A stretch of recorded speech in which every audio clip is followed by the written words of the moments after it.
Hello everyone and welcome back to the YouTube channel of Therapist Grow. So today we are going to talk about clients and why you have no clients. So this is why I called this video My Practice is Open but I have no clients. So do this triage first. So if your practice is open and your calendar is empty, I want you to hear this very clearly. You are not broken, and it doesn't mean you are not good enough, but it just means that a system is missing or one part of your system is blocked or missing. And I know the panic that comes with it because early practice is not cute entrepreneur stress. It's really rent stress. It's bills stress. And it's that specific anxiety of thinking, I did the training, I did the degree, I did a lot of work and studies, I did the courage part. So why is nobody booking? So in this video, I am not going to give you generic marketing advice like post more or be more consistent, but I'm going to give you triage.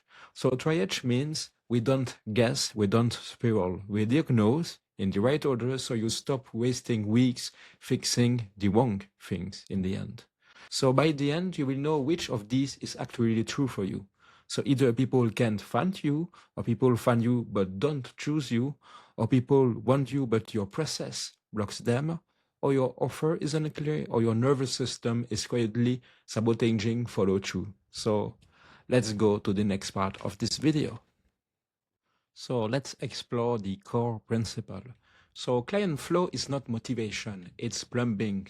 So I want you to imagine your practice like a simple system with 4 checkpoints. So the first one is discovery. Can the right people find you?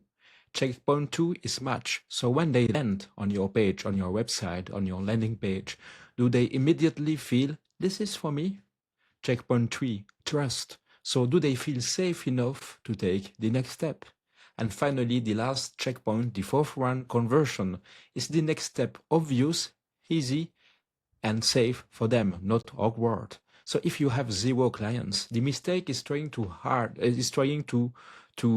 try harder at everything at once. So the move is to really locate the one broken checkpoint, the bottleneck of your system if you have one.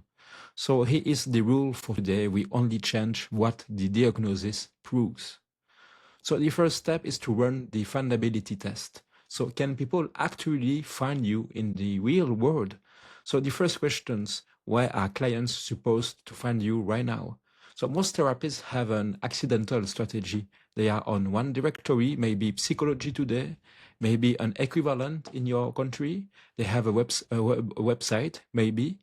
They have a Google business profile, maybe. They have an Instagram they post on when they feel some guilty inside them, or they told a few friends and they are open for referrals. But that's not a strategy. That's a hope pile. That's a luck pile. So do this test today, literally just today, right now. Pick your main channel and pretend you are your ideal client. Not you, not your colleague, not your brother, but your ideal client, not someone who already likes you. That's really important. So a stressed human who is searching with tired eyes at 11 p.m. So if it's a directory, open it and search the keywords they would search. So, and then ask yourself one brutal question: how far do I have to scroll before I see me? So because if you are on page 3, you are basically invisible.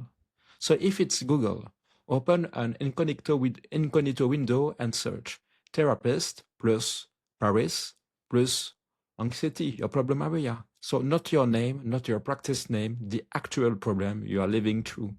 So if you can't find yourself quickly, then you have a discovery problem.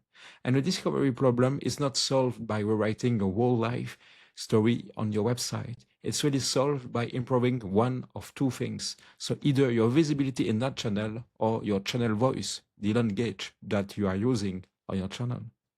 So now if you can find yourself quickly, then that's good. That means the issue is not people can't find me, but the issue is downstream. So that's where a lot of people actually are. So the second step is to run the message match test. So when they find you, do they feel oriented or confused? So here is the moment that decides everything. Someone will click your profile, then they land on your page, and in 5 seconds, their brain asks, am I in the right place? Do they help with my specific situation? Do I feel safe here? And what is the next step? What do I do? What do I do next? So if your page answers those questions, that you will get inquiries, but if it doesn't, then you will get silence bounce.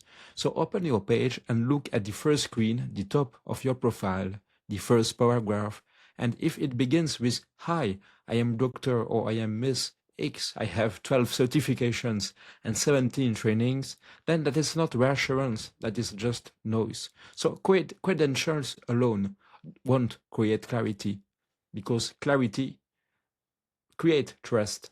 And to have that clarity, you have to speak about the potential client situation. You have to show them that you understand them, that you even know more about them than they know about themselves. So your first screen should make a stressed person think, okay, they get me, this is for me, and now I know what I should do next. So a simple test.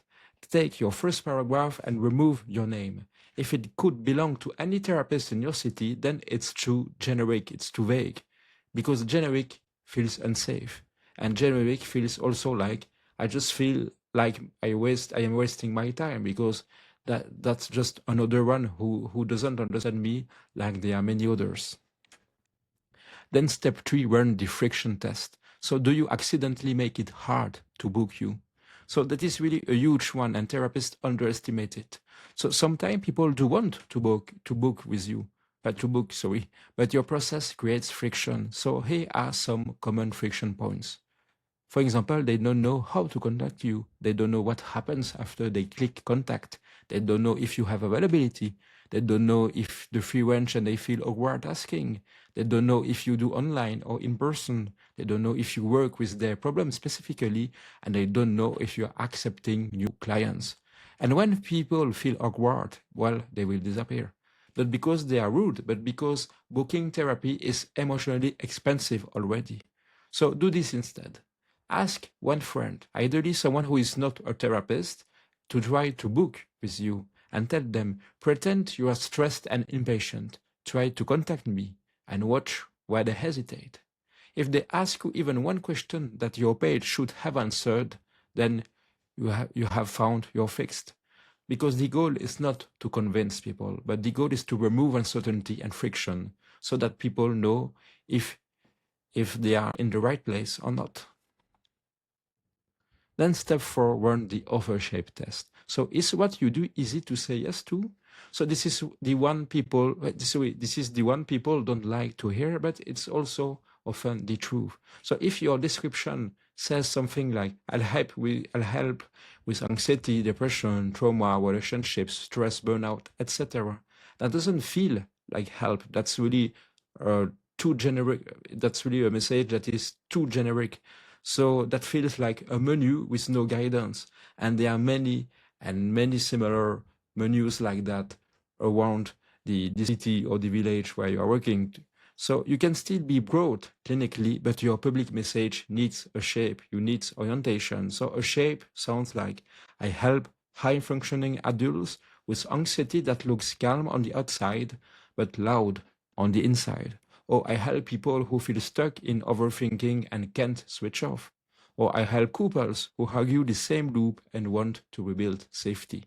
So when the offer has a shape, then the right people will self-select. And if you are empty, you don't need 10 new marketing tricks and tactics, but you often need one clear positioning sentence and one clear next step.